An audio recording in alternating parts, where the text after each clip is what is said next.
Let's have a hard deadline. Do it. And we'll bother Jesse, I'll tell you All that. right, okay, I know, I'm sure. All right. We are recording. To call to order the meeting of the Hopkinton School Board on Tuesday, May 14th, 2019 at 4 p.m. Rise to the Pledge of Allegiance. I pledge allegiance to the flag of the United States of America and to the republic for which it stands, one nation, under God, indivisible, with liberty and justice for all. We're actually being filmed for college tomorrow. I can cut it for you. I know. Well, Such a giver. I'd be You're a giver. afraid. I'd be afraid. All right.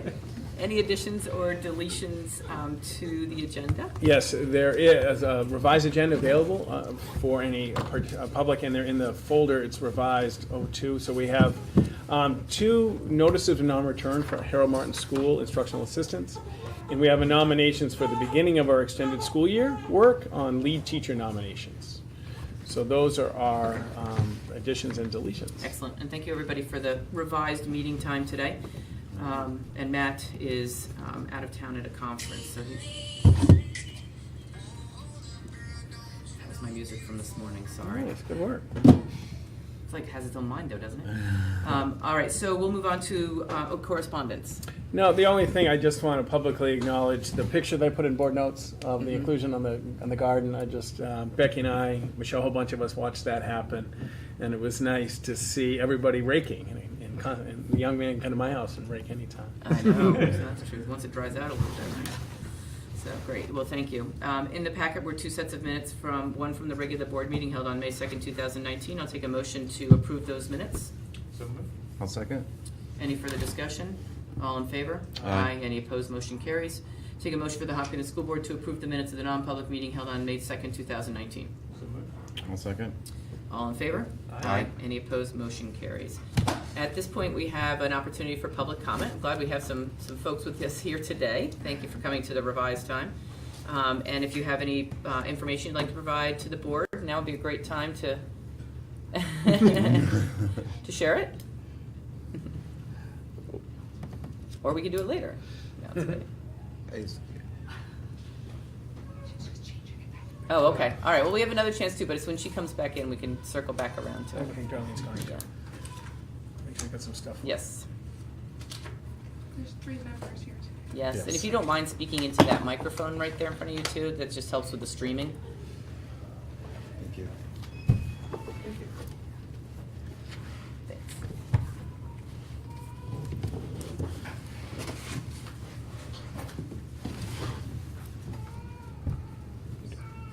Hello, I'm Darlene Gildersleeve of Hopkinton. I have 3 children, 2 of which are students, both of which have IEPs. And firstly, I want to give a belated welcome to Rebecca Forrestal, the new special ed director. She's been fantastic to work with and so welcoming and so knowledgeable, and she's really a team player, so I want to thank the district for hiring her. And I watched the video of the May 2nd school board meeting, and I'm very concerned that it was even brought up at all that special ed might be cut or looked at it being cut.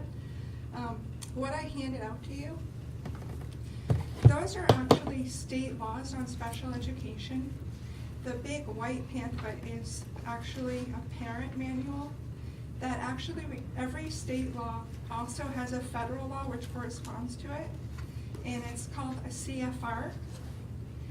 And if you look through the special rules for education, which is the green book, that's like very technical, and that's what IEPs are based off of. And the state law has, there are rules that have to be followed. They're actually laws.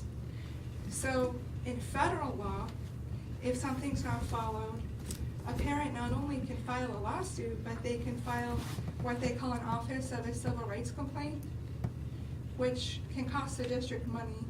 Some districts have had to pay $50,000, $75,000, and this is my line of work.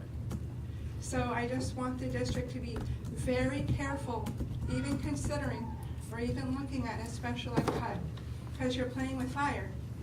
These kids, my kids, have disabilities, one of which very serious disabilities resulting in multiple hospitalizations. 6 times she's in the hospital. The district is federally and state responsible for her education, as is with other students in the district with disabilities. We're also talking about dyslexia, we're talking about autism. There are kids in the district in wheelchairs. I heard on the meeting minutes, on the video, that, sorry, I'm so disturbed because I was so taken aback that it could even be considered that kids with disabilities could be impacted to save money. So I'm a little bit frazzled. I speak at the State House very regularly, and this is actually more nerve-wracking for me because it directly impacts my kids. This is what an IEP looks like, and it's a legal document. There's a section in here called Related Services, and that provides services like OT, PT, speech, one-on-one paras. If that's not followed, or if those service hours are cut, like what I heard on the video last week, the district is liable legally for any services not provided that are in this document. Okay, if teachers don't follow this IEP, they're in serious trouble too. It opens up to complaints at the state level and at the federal level. Parents are coming to me with concerns at the high school that their IEPs aren't being followed by teachers. It's a very concerning thing. My own son had to leave Hopkinton High to go to a charter school, which is of far less quality than Hopkinton High, because his IEP wasn't followed. It's very disturbing, and I want to work collaboratively with the district, with our awesome, wonderful new special ed director, who's a fresh face. She's fantastic. And her problem is, and this is what's going to happen, she's coming into an established culture of people not following special education process and laws. She's coming with her hands tied behind her back, and she's going to look like the bad guy when teachers and case administrators and other administrators say to her, "Who are you to tell us what to do?" So what I'm asking the district is to please educate the administrators at the high school and at the elementary schools, the other schools. Please educate them really well, because I know Becky will, she's fantastic. But please make her very welcomed and her voice being heard, because she really is the expert. She really knows what she's talking about with special education. To ask a new hire to make cuts to the district is making her look really bad, first of all. It's taking services away from kids with disabilities, and it's going to make parents really fired up. And when parents are really fired up, they're going to go make complaints at the State Board of Education, and then they're going to learn about this Office of Civil Rights complaint. So as parents start meeting each other more and more and more, I'm hearing more and more and more complaints. Our district may have excellent athletics, and everyone talks about our varsity sports, and everyone talks about how fantastic our sports are, but what about the kids who don't play sports, like my son who's 19 and hasn't graduated yet? And what about my daughter who's almost 14 and suffering every single day of her life? What is the district doing for her? And what is the district doing for kids who are C students or B- students, like George Bush was, and look how he became? But you have to build up those students. You can't only look at athletes. You can't only look at AP subjects. You really have to look at these kids that are considered mediocre or low level, because what parents are doing now is they're pulling their kids out of district. One parent just contacted me 2 weeks ago and said, "Listen, what other high schools can we go to, and how can we get Hopkinton to foot that bill? Because the high school we're not really happy with at all." And I said, you could try to do something called a hardship. What is it called here? Manifestation of hardship, or best interest determination. It's very hard to get, and it's very hard to prove from my experience living in Hooksett, where I'm from. So when I have parents that are contacting me saying they're going to leave the high school, like my own son had to, it's very concerning. What's going on there? Why are only kids with, scholarship bound or kids with 4.0 GPAs? Why is so much focus on them and not the kids down here in the middle? We all have to be brought up equal. There's something called that I've studied. I'm a graduate of the Institute on Disability through UNH, the Leadership Series. And through leadership, we're taught about this concept called inclusive education. And in inclusive education, kids with disabilities are brought up to level the playing field with everybody else. But here in Hopkinton, if you're not in athletics, or if you're not super duper smart, you're kind of forgotten about and brushed aside. So it's completely not acceptable. And I really am working closely with Becky on the disability side, and can't say good enough things about her. Steve was fantastic, and when we talked about the social worker position at the high school, phenomenal in using the Project Grow funds, and I want to thank him for that, because that is innovative. And New Hampshire has the 3rd highest rate in the whole country, according to the CDC, for suicide. And Hopkinton is not immune.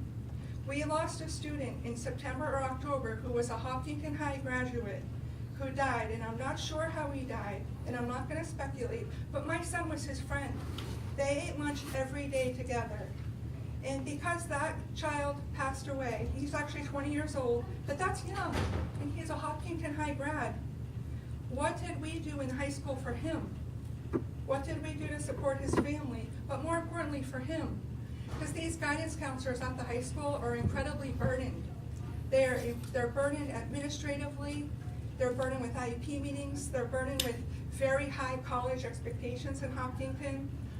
But these poor guidance counselors are phenomenal. And my son had an excellent one who actually recommended him to go to the charter school because Hopkinton wasn't meeting his needs. So if an employee at the high school tells me, your son can't be educated here, you have to go somewhere else, what does that say about the high school? You know, so right now what's happening is kids that need help, mental health help, they walk up and down the hallways looking for help. They go to the office, okay, let's go to the nurse, okay, let's go to guidance. If they're not free, maybe they can go to someone else, but there's no one trained at the high school specifically in mental health. So what I'm asking is, when you look at all these administrative expenses and all these building expenses, you could save a life if you hire a social worker and approve spending for that at the high school. So when you're looking to cut, we're looking at people's lives here.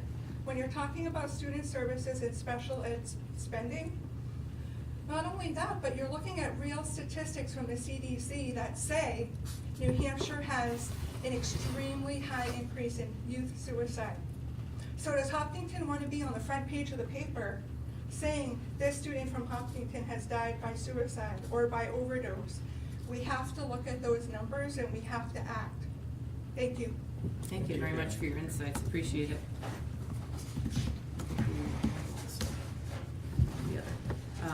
Comments from the Hopkinton School Board. Norm, you want to put it off today? Yeah, just congratulations to anyone that's graduated from their master's degrees this past weekend. Sarah Duvall, one of our teachers, received her master's this weekend. So congratulations to her. Thank you. Yeah, that's great, thank you. Jim? I don't think I have anything right now. I'm all set right now. Also, do you want to hop up and speak? Did you want to hop up and speak?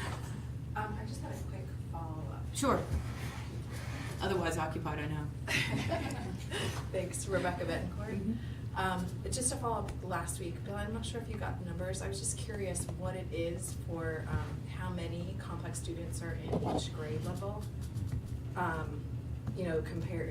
That's what I'm, just as kind of a follow-up to that, you're talking about student services. I'm not looking in each class, but just how It depends on how you define complex. If you're talking special ed Yeah. numbers, I don't have that. You don't have that, yeah. We can provide that for Rebecca's you. not here. Okay. So would you like them by grade or by school? By grade, that's kind of interesting, because By again, grade, sure. we were talking about student services, so I was just Sure. curious if that's gonna be part of We can do I that. saw on the agenda, the programmatic budget, so it's just a question going forward, if it'll be broken down, like this is the grade and this is the number, so it's just a clear understanding of. Yeah, great, thank you. Great. Work on that. Thank Great, you. Very thanks. much. Thank you. All right, Steve, at this point, I'm going to pass it off to items for board discussion. Sure, the first item is, I think, our last meeting. Liz, you read Aviva's resignation. We talked about discussing the process for replacing a school board member. I wrote up some quick stuff in board notes. In my 10 years as superintendent, there's been 3 times where board members were not able to complete their term. 2 of those times, it was a recent board member who filled the seat until it ended just until the next election. And then 1 time it was someone who had an unsuccessful election. So those are the 3. There is a nearby district that has done an open solicitation public interview. I think I threw that as the 3rd option. Based on where I'm at and with the time of year and the facility project, and I think with the board's wisdom, if at all possible, getting a more recent board member who understands the process and stuff would probably be if you asked, you don't have to ask, would be the #1 draft pick. But just from my experience, Kim Fuller did it and Bill Jones did it in my tenureship. Both of those came back and were more seamless in their understanding the roles and pieces of it. I'd like to give past board members the first opportunity before moving to the next, sort of the option 2, option 3, because I do think that in terms of transition, the transition is relatively seamless to have them come back on, and I think it would best serve the board if one of them was willing to step back on for the remainder of the term. Are you guys in support of that if I reach out and Yeah, I mean, talk with them? On my other service on the select board, that's what we've done, which has worked out really well. I think for 2 reasons. One is because you sort of have the built-in knowledge that comes with it, and then one of the things that on this seat too that I just think about when you appoint someone who may have an intention to run, you're sort of giving them a leg up in some ways. And Yeah, that's fair. While we get a good service out of people, it sometimes feels a little awkward that the school board would then appoint someone who's just going to run and fill the seat. So I think having a past board member who's willing to serve sort of helps alleviate some of that, maybe public perception, but also sort of a leg up perception if there is that. Yeah, okay, all right, then we'll move in that direction for me to, I'll reach out to those Does that that work? are prior board Yeah, members. yeah, Okay. yeah, You're good with yeah, that? yeah, good. Excellent, thank you. So Liz, Yep. Paul's in your court? I got it. Recruitment, Got it. Belichick. And I guess if that doesn't work out, or does you strike out or can't give them enough 20s. Yeah. I guess we'll come back and Take have a enough conversation cookies. at that point. Yeah, yeah, okay, sounds good. I put this on the agenda knowing that last night the building committee was going to meet. Jim, if you want to provide a quick update on the building committee? It was amazing. So we had a great meeting, and shout out to Michelle for being willing to serve as vice chair of that. Thanks. Thank you, building committee, Michelle. which is Mhm. great. It was really an organizational meeting, so we walked through sort of our charge and things that we hope to accomplish. We set an agenda, so it looks like we're going to be meeting starting June 3rd, every other Monday, the off week of when the school board meets, at 4:30 for our meeting. So we sort of set a schedule that between June and September to try to keep some momentum, move our process along. At our meeting on June 3rd, Jay has invited, I'm going to work my shoulder, Ken Rubenstein, to join us to talk about sort of the different options we have to organize ourselves around construction management, design to build, and some of the pros and cons. So we'll get a little bit more feedback on that. And I think we're off to a good start, so it's Excellent. pretty exciting. That's great. Thanks to Norm too. I want to say thank you for chairing it and taking that. Looking forward to working with you and Michelle and Steve. That's the team, sounds great. I think we uncovered that we had a lot of work to do. Step by step, step by step. Up next, I got a chance to take a look at the HBC, the agenda, and just put a few things on. Jim, if you want to just run through the 3 things that I saw that were pretty much connected to the schools. One thing I did provide in the packet, the first draft of the programmatic budget that was provided for the budget committee. I think that was in the board packet. Perfect. So let me see what you have. So, yeah, the programmatic budget, there was a brief discussion, so we handed out the last version. I think the budget committee's still not, I still don't think they're sure exactly what they want, but they want to continue a discussion on programmatic budget and see what other recommendations they could, at least what other, I guess it wouldn't be a recommendation, other things that they'd like to see in there for our consideration. They are planning on taking the summer off, and so I did remind them that getting those requests in earlier would be a lot better, because once fall begins, budget season begins, a whole bunch of other work begins, and so it would probably be better for us if they've worked over the summer to come up with those so we can meet their needs as best we can. The teacher's contract, there was a conversation where I think members of the budget committee feel that having more, I guess there's two pieces of it. More time to respond to a contract that comes forward, I think to better understand it. I think sometimes in the process, it comes late in the budget process because of timing, and so I think there's just a concern that I think have it earlier in the process before they need to make a decision up or down on it. So I think that's understandable, and I think sometimes the deadlines are the deadlines and the schedule's the schedule, and negotiations work, and sometimes you end a deal at the last minute. So I think I wanted to bring back to this table, we understand, but and we would like to see it done early, and the reality is it may get done early and it may not. And then the second piece is they had, I think there was a conversation around, can these be open meetings, and the negotiations on the contract be open? And I think under state law they can be. And I explained to them what 91A is, and allows for non-public sessions just for this purpose, because you want to negotiate in good faith, and a lot of those negotiations in good faith should happen behind closed doors. There wasn't a lot of pushback, and so I think the idea of more sunshine and transparency is on one side, but I think there's a general feeling that they wanted to raise that, but I don't think there was a strong push or expectation. What I did suggest to them is if the budget committee has changes in the contract that they want both sides to be aware of, that they could write a letter and submit that to the school board and a negotiating team to be aware of their concerns, and that's fully appropriate, and that's what the budget committee wants to do. The sooner they get that in, the better, I think, for the negotiation team to have their thoughts on the contract overall. And then the budget timeline, they had originally started, I think, with a request to move our final budget back 2 weeks from their schedule that they currently had.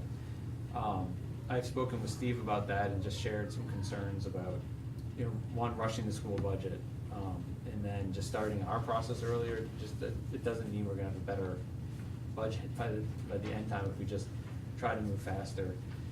So there's a lot of discussion around timelines and meetings and deadlines for public hearings, and so as a committee decided to ask Neil Cass to come to the next budget committee meeting, and they wanted Neil to come because Neil has a good knowledge of the deadlines and RSAs and processes for both the town and the school district, to help explain the relevant timelines and maybe try to walk through a calendar that everybody can agree to, is sort of fair to everybody. And so hopefully that meeting will be in early June, so I'd come back here after that with maybe a draft schedule that we can discuss.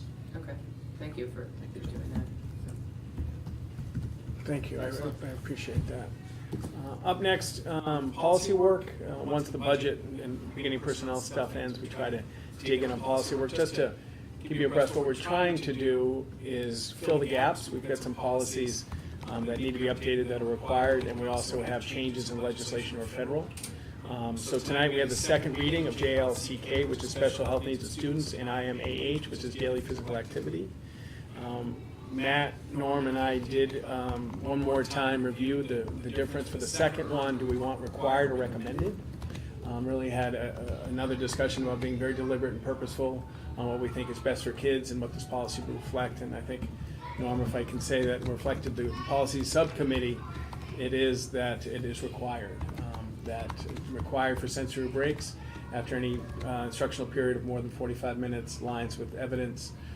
And I think we can support staff in training, and I think overall it is the win-win. So the policy committee left it as through the second reading as required. If the board would like the policy subcommittee to rethink it, there's one more meeting before the next one. I think just one comment real quick Please. is you made a good point about required and recommended. There's 67 different types of classifications you said for a sensory break that would be clear to the teachers. No, there's just an issue. Oh, there's an abundance. There's an abundance of opportunities we will More than one. So don't quote me, I'll take that out of the minute. No, but there's going to be a clear definition. I listened to what you said in the last meeting, so I just want to let you know there's going to be a clear lots of training. I believe there is a plethora of ways, both active and at seats, that we can provide sensory breaks for kids and for adults, and I think overall it's a win-win. And the next set, so there's policy DAF, which is Administration of Federal Grants. So the state GOE was audited by the federal government and has started to audit districts. And one of the things that's come up when they audit districts about the expenditures of federal dollars is they're looking for this policy, which is 10 subsections. And we just started breaking down 1 through 5. We'll have another 5. Michelle has provided some feedback that we'll get in for the second reading. She is apt, and we weren't missing them all. All the food service ones, we are very much abreast with. But there are some that many districts had gaps. We're going to fill the gaps. Then when we do get audited, we'll be able to present the past administration of federal grants. And off the top of my head, $300,000-ish, Michelle, something like that, federal grants between all the titles and IDEA. Yeah. So would we have to include, it's actually state, the security grant? Would that fall into this or not, or is that because that's state? The security is a grant as well. So As that's, well, okay. so that one that Steve just talked about for the 300, that is the normal ones Yes, every right, year. that you get So every year. yes, and Yep, then in okay. addition So then you have to do, okay. is the other one. So for today, if you just, for the next meeting, I know we're a little tight on time, and just a purview, there's going to be 2 more readings of this. This is the introduction of those 5, and I'll have another 5. I think we meet the 20th with the policy subcommittee. And just to reiterate, there are on the board, there are minutes of every policy subcommittee. It's posted, and we're following along. So Jim, I really appreciate your education on 91A. I think we've improved on that. So the policy subcommittee's doing fine. Matt's here, and he's going to give a brief introduction. EHAB is our data security policy. This is, by state law, required passed by June 30. Correct. And Matt has done extensive work with the technology subcommittee, his peeps, his network. And if you just want to give a brief, there's going to be, again, 2 more readings of this, but if you want to give a brief introduction to this Sure. significant work. So about a year ago, the legislature passed HB 1612, which is a law regarding student data privacy, regarding electronic data. It requires a few things, mainly that we have this policy and an accompanying data governance plan, which I have just about complete. Due to time constraints, it's currently about 40 pages. I'm trying to trim it down, so I didn't bring it today, but happy to bring that next time for a fuller discussion. But it requires an inventory of all of the tools that we're using, and that information is provided to parents. So we are finalizing all of that. We'll certainly be ready to hit the June 30 deadline. And then the idea is to get all of this data out to the community and to make teachers aware of some of the issues around, especially commercial organizations trying to gain access to student data to build lifelong data profiles in a way that we do not need to facilitate as a school, while at the same time saying there are tremendous educational opportunities, using these tools as part of their education, and certainly they'll be using them as part of the workforce, so we need to get them ready. So this policy follows the School Boards Association recommended and sets some guidelines as far as what we need to do with this. And then just as sort of an introduction, the state tech directors are working as a collaboratively in an organization along with Drummond & Woodson law firm to actually get some legal help for districts so that we can build a standard data privacy agreement that we can give to vendors and say, if you want to work with a New Hampshire school district, this is the data privacy agreement that you need to agree to, and then we're covered automatically because those terms have already been vetted. So we're working very hard on that. Thank you for your extensive work. It really is a good document. We'll have more feedback on the plan in the next couple of weeks, and as well as the second reading. Can I ask a quick question? Of course. When it was last fall, we had a community interest in a conversation around the video camera control and how the data is transmitted. Is that relevant to this policy, or would that be a relevant addition to add something around the use of sort of, Typically, that's in a separate policy, and we do have a past policy on the use of video surveillance data. This is more about when we're sharing information with outside organizations, particularly vendors who provide services. So our student information system vendor, for instance, they run a database that has tons of information about students, so making sure that there are agreements in place to say, they cannot access that data except to provide the services that they're contracted to provide. They are bound by the rules of federal privacy law, FERPA, saying that you can't do all this sort of stuff. And now state law is tracking that fairly closely. So, but no, it's certainly a good question as far as making sure that the information we keep is also held private. And part of this is, part of the policy and the plan involve our internal controls over information as well, so there isn't a data breach, and a notification if there is a data breach. Thank you. You okay? Great. Thank you, Matt. I very much appreciate your work on that. I threw in a real quick update for the event schedule timeline. And again, completely understandable. We went from school district meeting to new board to put together a pretty aggressive schedule between now and June 20. We've already slid off that schedule. Graduation requirements have slipped. So I would appreciate if the board would consider an additional board meeting on May 30.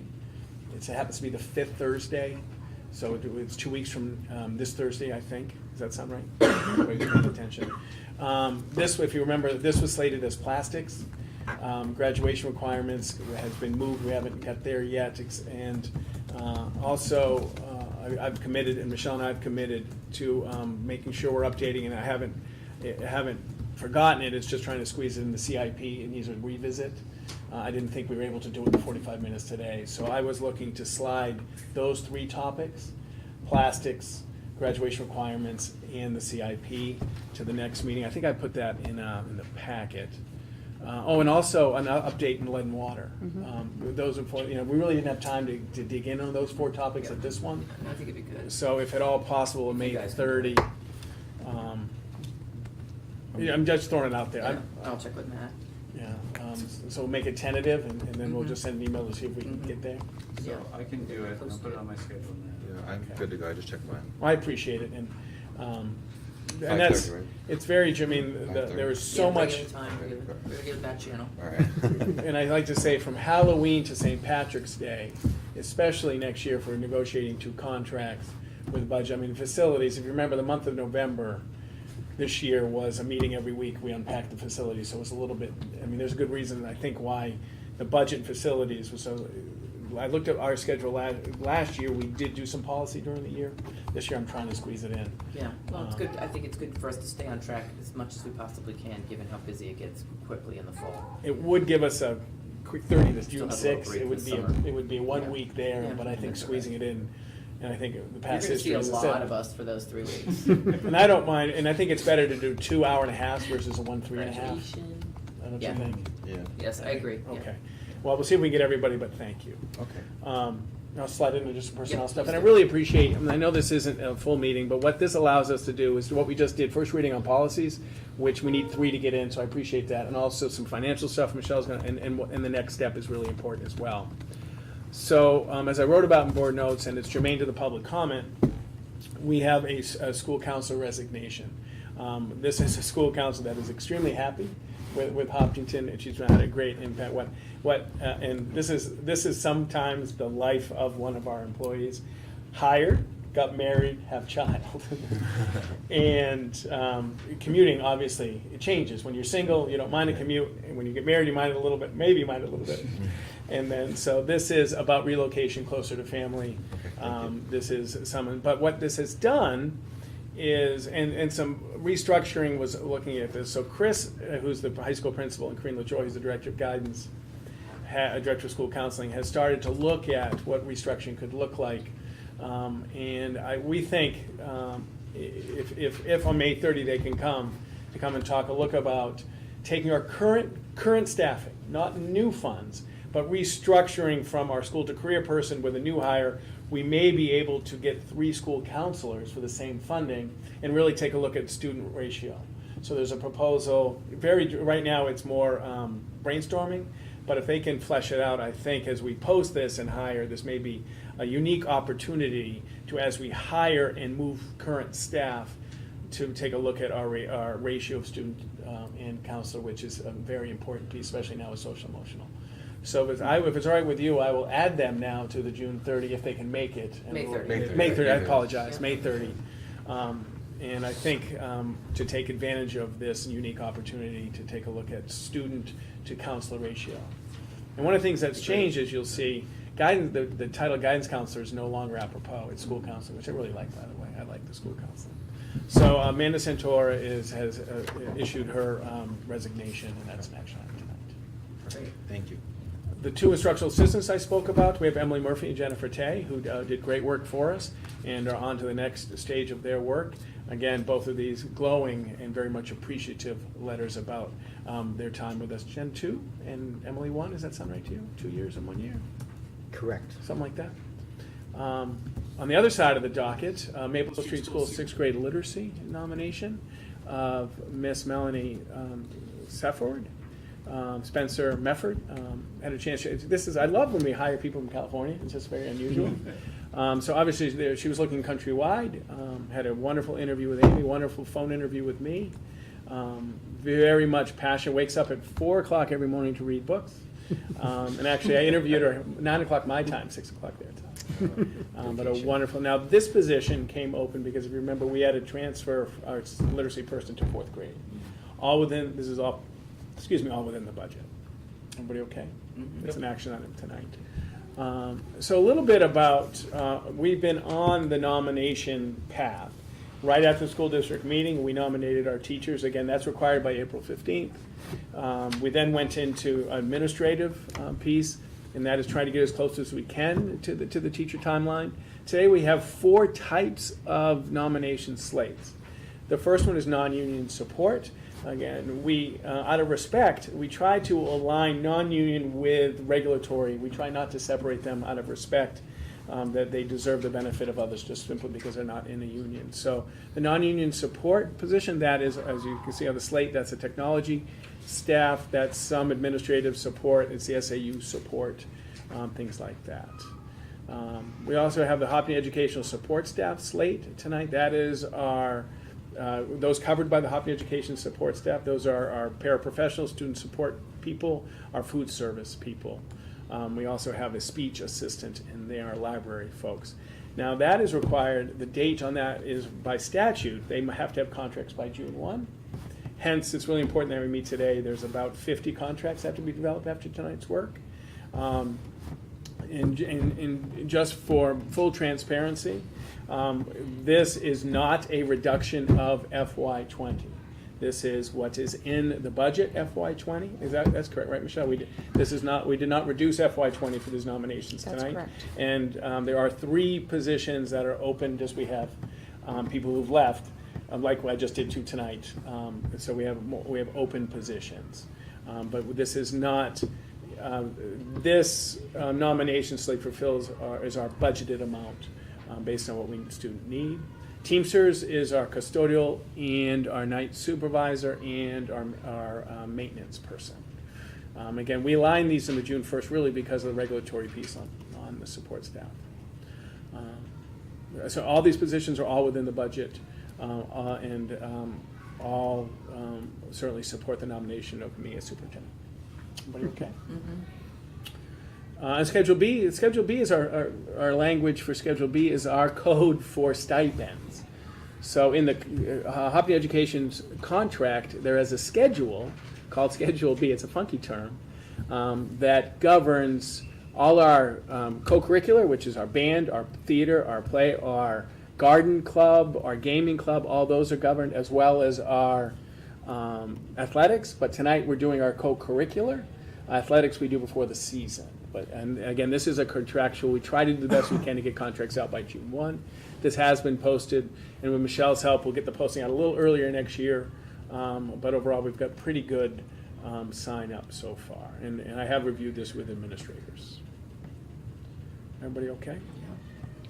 Yeah. We are still at 66 plus 1 for 2nd grade, 67, 66 current, and we have 1 additional that will be attending next year. So right now it's 22, 22, 23. We have started the process to collect applications, anticipated opening. I have started my traditional, Bill and I talked last night, I usually call about kindergarten. Kindergarten, if you're curious, kindergarten 63, 64, oh, I missed one. One more today. One more today. So now really the pressure is not kindergarten, the pressure, and not pressures per se, but I asked Christine Ball, said, Steve, you'd like a few more second graders, wouldn't you? Certainly, it's very appropriate now, but yes, we plan for more. But Christine has given out notice. Anytime there's a second grader, she'll give me a call. What do you recommend is the time when we should?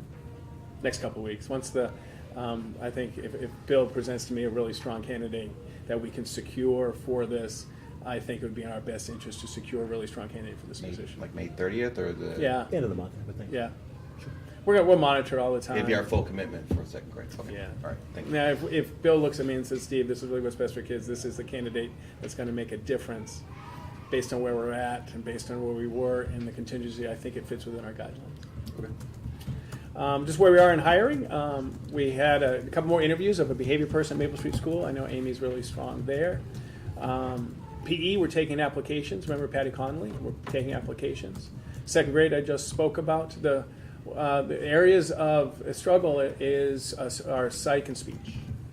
We do have we had one candidate not pursue with us in speech, which is speech. People right now are very much in demand. They can write their ticket, and for us, it is a collective bargaining position. So I can't offer more or less. It is what it is. Some districts have more flexibility. If it's not in the contract, they can negotiate individually. We don't have that. It's known as a covered position, and we know part-time psych is a struggle. It just is a struggle.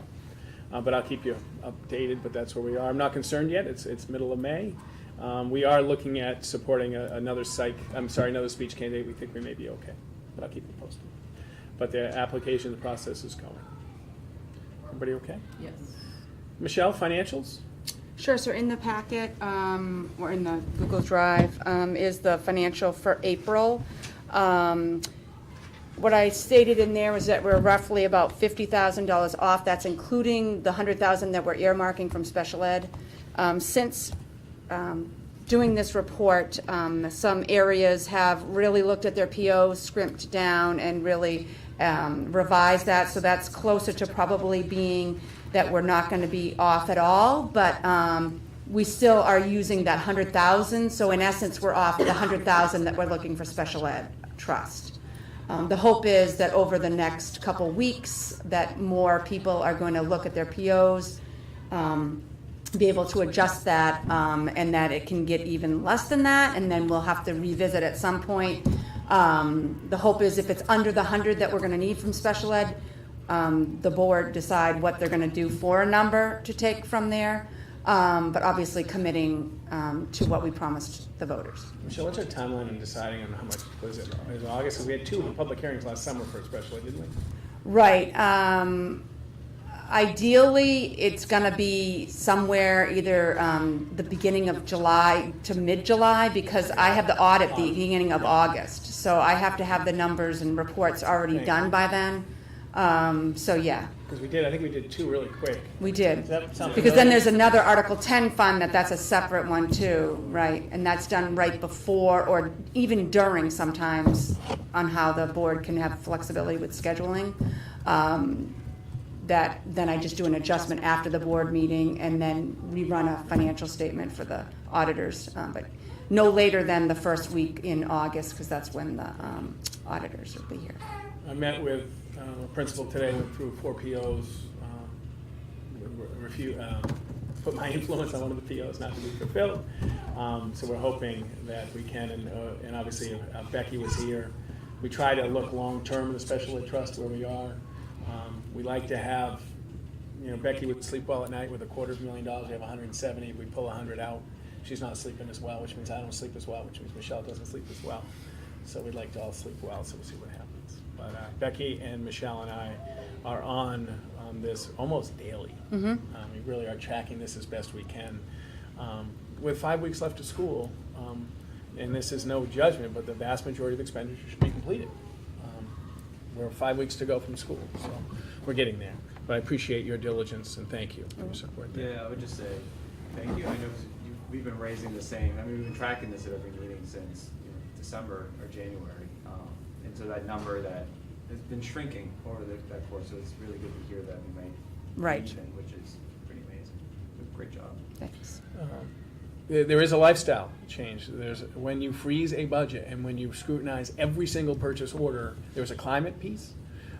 When I meet with people and say, no, there's a climate piece, there's a question piece, it's not, but it's necessary, but there's also a cost on that. It would be nice to have a year that we were more traditional than a January freeze. The last two was January freeze. So, thank you. Very much privileged to support a Multi-Weld Services robotics team donation tonight, or this afternoon. The robotics team, the amount of support this community has provided for Osram Robotics in their trip to Detroit, and the collaboration. Michelle informed me the other day that there was a joint bus ride from Londonderry and Hopkinton all the way to Detroit for the Nationals. How that saves cost, and certainly the community and business support for that group has just been outstanding. They're also, we'll write up in time, we're also trying to put in some more procedures about when you get chosen for a nationals, you get a raise $15,000, $20,000. How do you do it in a week? How do you do it within our policies and procedures of the SOUP trying to approve it, and have controls about crowdfunding and crowdsourcing that we really want to make sure and Michelle has trained any donation that comes to the district, we want to make sure it goes to robotics as soon as it can, and how we have control over crowdfunding, that kind of thing is something that Michelle's going to work diligently. I think you have a conference on it. I do. She's going to attend because One of the sessions, yeah.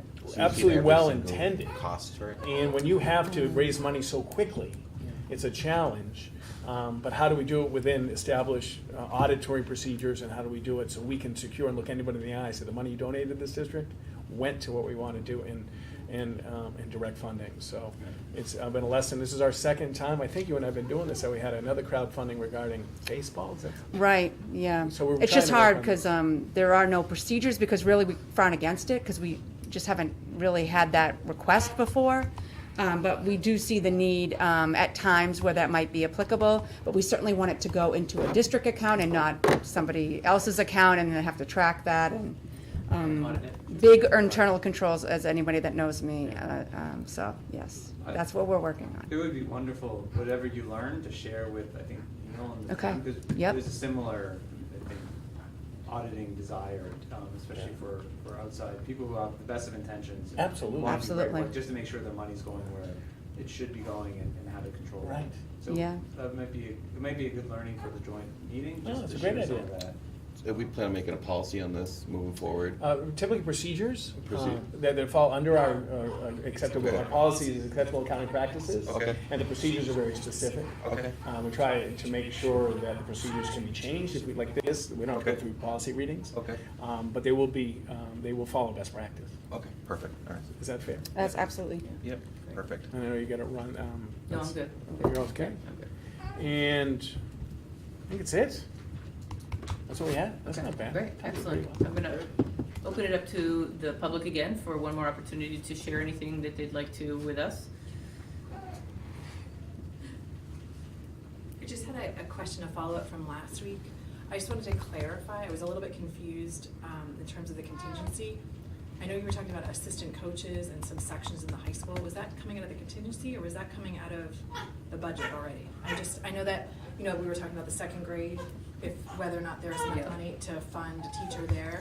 Just making sure that doesn't take away from, this is just for my own understanding, that I just want to know that it's not taking away from these other things, so that's all. Go ahead, yeah. Sure, Fire. the additional sections that were supported by consensus but not by vote yet, some of those are from the budget. We moved some areas, like math we didn't need, so we moved it to an area that we needed.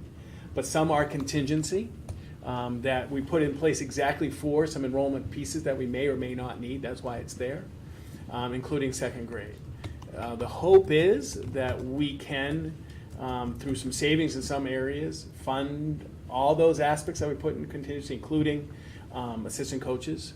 But what it affords us, we can go stage by stage. Like, we will know by like September 15th where we are, and we don't have to commit all the assistant coaches by September 15th.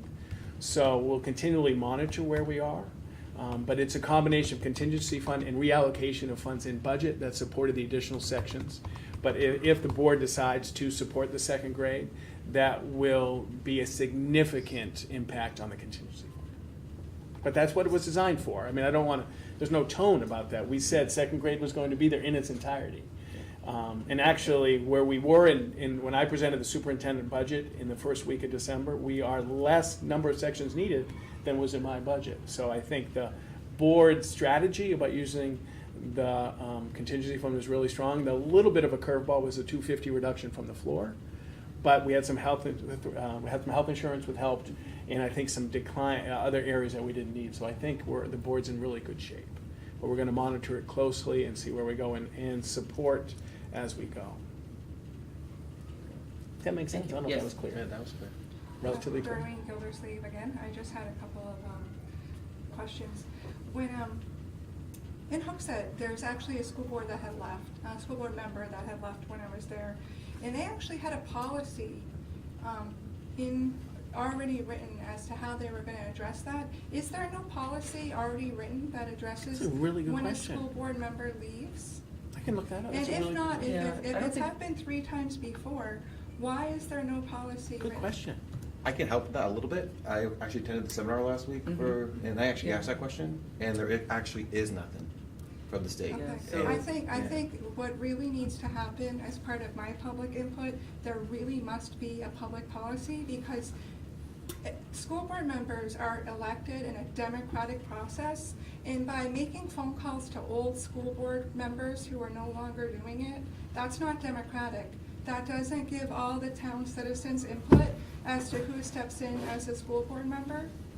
So Well, the one I thing the would board has, urge- it's the board's ability to appoint somebody. It's not, But it is there's no not. policy in place to No, that's address correct. how and why, which I don't think that's not a very democratic But we process. certainly can take a look at it. Go ahead, Jim. Yeah. Well, I was gonna say, so there is the state statute that governs our work provides for the school board to make appointments, and so we're following state guidance Okay. for how we proceed in this manner. So by statute, it's our job to fill the appointment however we see fit, until the next election. I really urge the school board to put in policy, put into place a real policy that voters and citizens like myself can easily access. And then I also urge the policy to be open it up to the community, because that's what Hooksett did. They had a special school board meeting where people from the community came and gave their speeches and gave their qualifications, and then the school board actually voted and appointed that way. And it was a democratic process, because you had like four or five people from the community say, hey, I can do it. And a lot of them hit the ground running and did exceptionally well. So I would really urge the school board to consider that in a more democratic process. Also, Steve and I had talked probably April or May of last year about getting all the school board policies online in a transparent fashion, but I can't find it anywhere. So- They're there. They're there. Okay. Under school board policy. Under the school board menu, there is a policy link. Okay, I think that's, pretty important. Yeah, we got And then, if a school board policy appointing a new member, how quickly can that be done? Can that be done before you adjourn for the summer?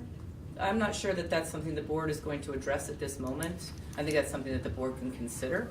But at this point, I think that the board, where we are right now, we've considered several different ways to appoint a board member. We've done it all very transparently in meetings in the last few weeks since Aviva resigned. And so we've had those discussions in public on purpose so that the public does know the process that the board is going to follow to fill that seat.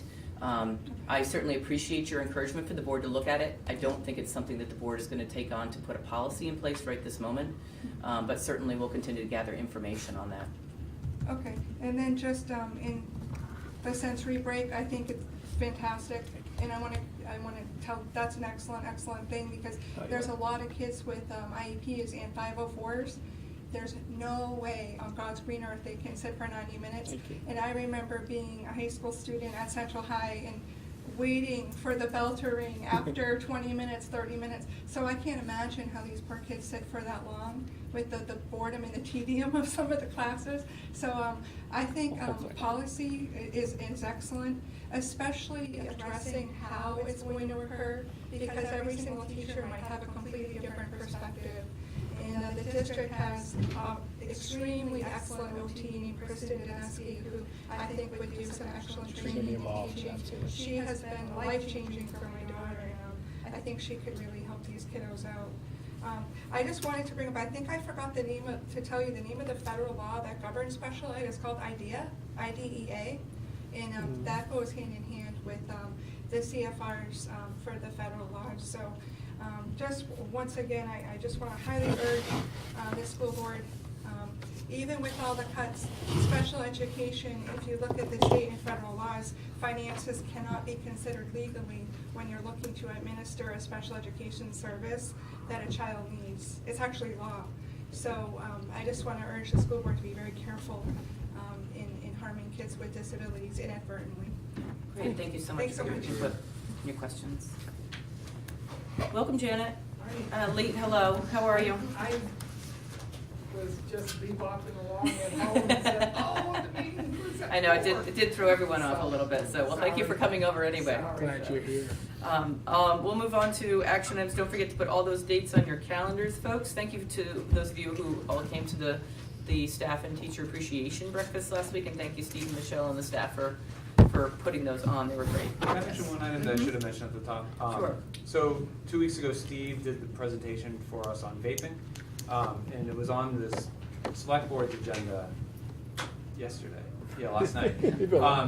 Just as sort of like an FYI, and so I think the select board would like to invite Steve to come to a future meeting, sort of have a discussion of it. There was interest.